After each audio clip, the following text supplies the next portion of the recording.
Philippe Lecomte, libraire de la Livre Écarlate, Oui, à Paris dans les 14e.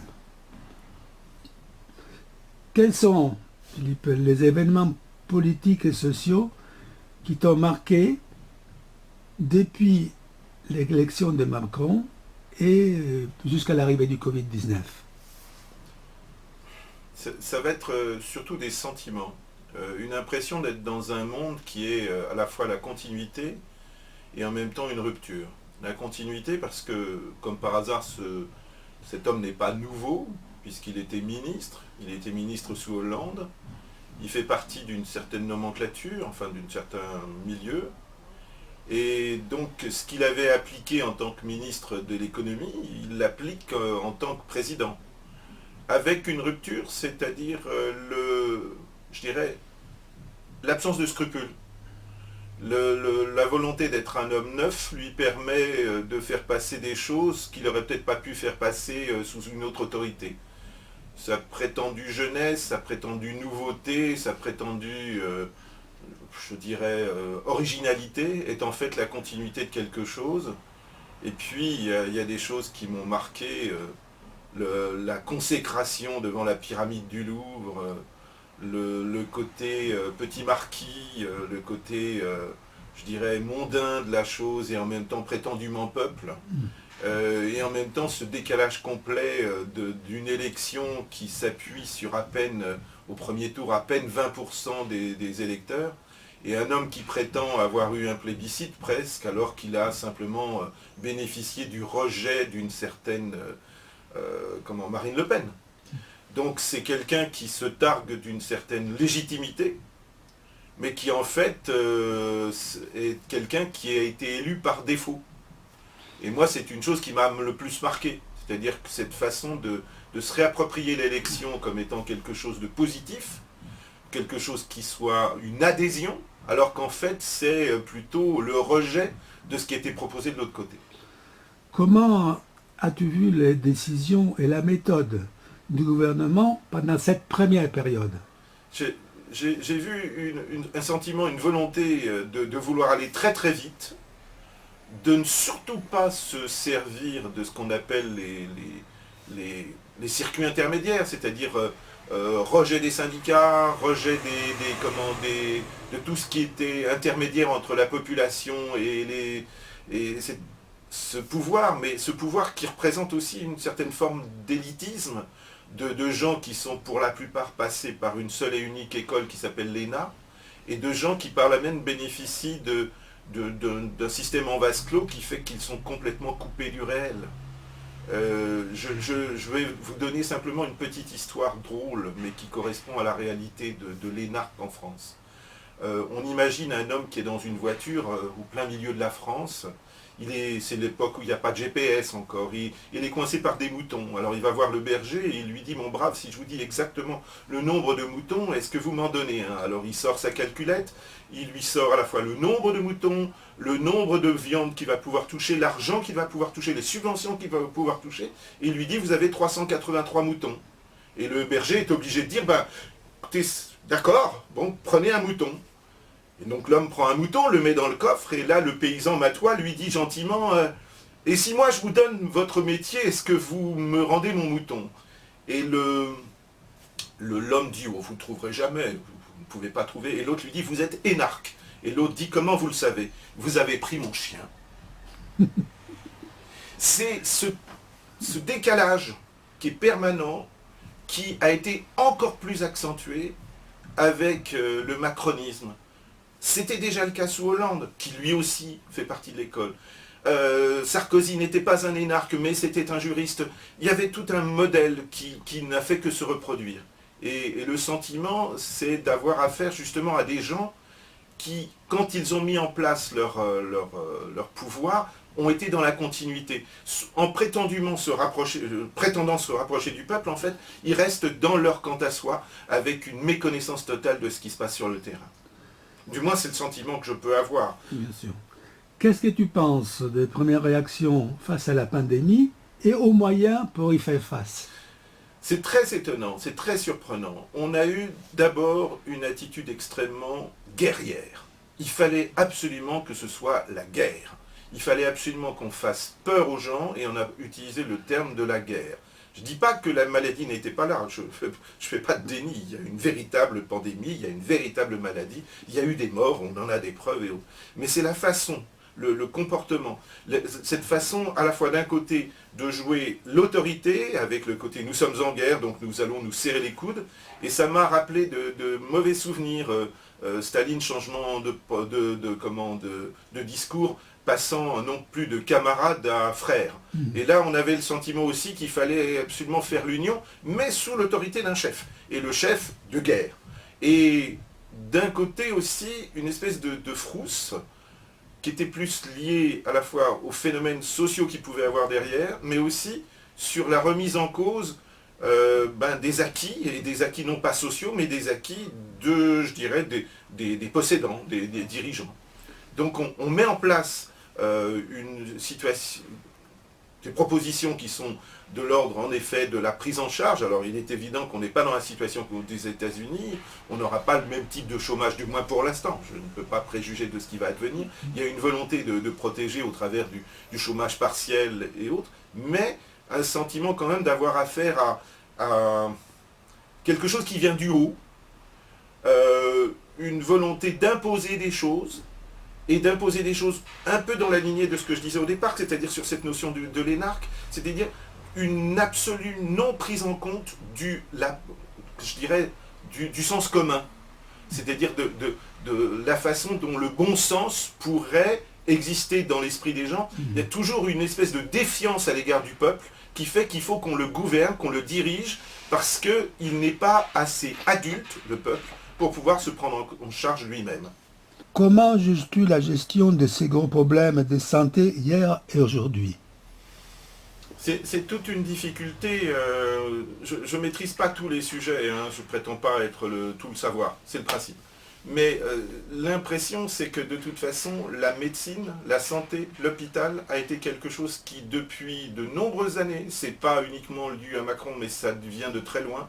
Il y avait un ministre qui était du temps de Giscard, qui s'appelait Raymond Barre, qui disait « L'important, c'est, si vous ne voulez pas voir la fièvre, le plus simple, c'est de casser le thermomètre ». Donc on a fait en sorte qu'il y ait moins de médecins, on a fait en sorte qu'il y ait moins d'éléments, et tout ce qui avait été mis en place avec les CHU et ce genre de choses a été remis en cause, et depuis très longtemps, on est dans une paupérisation, enfin un appauvrissement du domaine médical, et notamment du domaine médical public. Je pense qu'il y a une succession de choses qui sont de l'ordre de la vision uniquement comptable, économique de la santé, qui fait qu'on n'a pas pris en compte la notion du commun encore, c'est-à-dire ce sentiment de la nécessité des choses qu'on doit partager et qui sont au profit de tous, et qui ne sont pas au profit simplement d'un système qui veut absolument rentabiliser quelque chose qui n'est pas obligatoirement rentable. La santé publique n'est pas forcément quelque chose de rentable. Ça ne doit pas être l'argument premier. C'est ça le principe. Et là, on s'est retrouvé dans une situation où depuis des années, et là, encore plus depuis 1 ou 2 ans, le monde médical est en grève, et il n'est pas entendu, il n'est pas écouté. Et tout d'un coup, du jour au lendemain, on va trouver de l'argent magique pour pouvoir prétendument le remettre et autres. Voir, hein, comme dit Panurge, voir ce qui va se passer. Je ne suis pas certain que ce soit suivi des faits. Mais là, on est dans les grandes promesses. Alors évidemment, les promesses n'engagent que ceux qui les écoutent, comme d'habitude. Mais là, on a vraiment l'impression que depuis très longtemps, pour moi, l'argument majeur, ça a été cette impression de devoir mettre dans une forme de rentabilité quelque chose qui n'est pas rentable, par logique. Par sa naissance même. On ne soigne pas les gens en disant ça va nous rapporter tant. Eh bien, ça a été le principe qui a été mis en place avec notamment le paiement à l'acte plutôt que une prise en compte des difficultés et surtout des choses qui n'ont pas pris en compte du tout, c'est les maladies chroniques, le vieillissement de la population, et un nombre considérable de choses qui font qu'aujourd'hui on est dans une situation qui fait que le nombre considérable disparu, évidemment c'est le problème de l'âge, mais c'est surtout ce qui s'est passé dans les EHPAD, où ces mouroirs ont servi purement et simplement, oui, c'était des mouroirs et on est mort dedans. Et ça représente plus du tiers, si ce n'est la moitié des gens qui sont morts pendant la maladie. Et le président a dit deux phrases. Une, qu'il fallait faire tout ce qu'il fallait faire à n'importe quel prix. Deuxièmement, que rien ne sera plus comme avant. Ça a l'air de grandes déclarations. Alors, à n'importe quel prix, tout d'un coup, on réalise que c'est une chose qui n'a pas de prix. C'est-à-dire que la santé, la prise en compte de la population est quelque chose qui n'a pas de prix. Et donc, ça sera à n'importe quel prix. Bon, ok. De l'autre côté, il y a ce sentiment, rien ne sera comme avant. On nous l'a fait souvent de celle-là. C'est pas la première fois. C'est certainement pas la dernière. C'est le côté demain on rase gratis. C'est le côté demain ça sera plus jamais pareil. Mais en fait, ça me fait toujours penser à Lampedusa. Hein. C'est-à-dire, il faut que tout change pour que rien ne change. Et on a ce sentiment-là, très profondément. Là, le guépard, tout est là. C'est vraiment ce sentiment particulier qu'il faut donner l'impression qu'on bouge. Et c'est toujours ce sentiment qu'il faut secouer le train pour donner l'impression qu'il bouge. Mais ce n'est pas pour autant qu'il va bouger. Mais simplement, on a l'impression que ça va satisfaire à la fois ceux qui ne veulent pas que ça bouge et ceux qui ont envie que ça bouge. On fait une phrase suffisamment creuse et suffisamment vide et suffisamment générale pour que tout puisse revenir comme c'était auparavant. Comme c'était peu au départ, à droite et Oui. à gauche. Oui, exactement. Ni à droite, ni à gauche. Oui, c'est ça. On n'est ni d'un côté ni de l'autre, mais en fait, on est à son seul profit. Et bon, quand on a comme principal conseiller économique un type qui vient de Blackwater, tu te dis qu'il y a un truc qui va pas très bien, que ce type obtienne la Légion d'honneur juste avant le coronavirus, que ce soit cet homme qui incite à la réforme des retraites en France pour que les fonds français de retraite puissent aller vers l'épargne boursière, tu te dis qu'il y a quelque chose qui est plutôt orienté, plutôt que des réformes, on va plutôt du côté de la récupération de l'économie au profit de certains et pas d'autres. Pour les Italiens, tu peux dire les noms de cette personne. Ah ben c'est le nom de ce type de Blackwater, je ne le connais pas. C'est un conseiller que je pourrais retrouver si tu veux, mais honnêtement je ne le connais pas et ça n'a pas de grande importance. Parce que d'abord, en tant qu'individu, il n'existe pas. Il est simplement le symbole d'une structure qui, au jour d'aujourd'hui, gère une bonne partie des fonds de pension du monde, que ce soit les fonds de pension norvégiens, en passant par d'autres et autres, et qui fait cette espèce d'économie hors sol qui consiste uniquement à tirer du profit à court terme et qui est forcément aux dépens du long terme, du commun, de cette notion entre guillemets du projet d'une société. Ça n'est pas un projet de société, c'est un projet immédiat. C'est ce que dit un des grands économistes américains qui est d'un cynisme épouvantable. Si, je vous assure, c'est vrai, la lutte des classes, elle existe. D'ailleurs, nous l'avons gagnée. Comment, à ton avis, les pouvoirs en place voudraient résoudre l'apparente dichotomie entre la vie des hommes et l'économie? Tout est sur le principe de l'individualisation. C'est-à-dire que le salut ne peut être qu'individuel. Comme le salut ne peut être qu'individuel, ça s'appelle diviser pour mieux régner. C'est pas une nouveauté, mais c'est encore plus marqué au jour d'aujourd'hui. C'est pas une chose qui vient de Macron, mais qui s'est prolongée depuis les années 80. C'est l'idée vraiment qu'il n'y a que de salut dans l'individu. On a prôné toujours et encore l'individu, à la fois dans la forme de liberté, indéniable, mais surtout pour les diviser et pour qu'il n'y ait plus de notion du commun et de lutte en commun. La lutte ne peut être qu'individuelle et chacun doit tirer son épingle du jeu et aux dépens évidemment des autres. C'est jamais dans le souci de préserver quelque chose que nous aurions ensemble. C'est toujours dans le souci d'essayer d'être celui qui va s'en sortir aux dépens des autres. Quelle est la place, une question qui touche un peu plus de près, quelle est la place donnée à la culture, édition, cinéma, théâtre, enseignement dans cette situation? C'est une situation qui a été à l'arrêt avec beaucoup de choses assez singulières. Moi, je peux parler que de mon point de vue, ce qui est important, ce qui est intéressant ici, parce que à la limite, mes grandes réflexions ne sont pas forcément les plus intéressantes. En tant que libraire, j'ai vu quelque chose qui m'a sidéré, c'est-à-dire que d'un côté, on a favorisé dans un premier temps Amazon, on a favorisé dans un premier temps les grosses structures de la librairie. Le syndicat des libraires s'est même opposé à l'ouverture sous forme de la commande et de la récupération. Enfin, il y a eu tout un sentiment des gros contre les petits. Et à côté de ça, il y avait une forte demande. Du moins, moi je l'ai ressenti comme ça de la part des lecteurs, du public, qui s'intéressaient, qui avaient envie, qui avaient le désir, et on faisait tout pour que ça ne soit pas accessible. Dans ce temps où les gens étaient arrêtés, où ils pouvaient avoir le temps justement de la réflexion et par là même de la lecture qu'ils n'ont pas forcément, on faisait en sorte qu'ils ne puissent pas y accéder. Ou si ce n'est dans des choses qui sont de l'ordre du commerce, je dirais, le plus évident, c'est-à-dire l'Internet, ou les supermarchés qui continuaient à vendre des livres alors que les libraires étaient fermés. La question n'était pas « ouvrez-nous », au sens de vous faire venir, de prendre le risque de faire venir des gens dans un espace restreint. C'était le fait qu'on ne pouvait même pas ouvrir nos portes et passer les livres, c'est-à-dire être là simplement pour faire un passage. Et on avait l'impression que la fermeture des rideaux de librairie, c'était aussi une fermeture des moyens de penser. Moi, je l'ai ressenti comme ça. Et la culture, évidemment, il est difficile d'ouvrir aujourd'hui une salle de théâtre. Il est difficile, évidemment. Il y a plein de choses qui sont difficiles. Les salles de concert, c'est évident.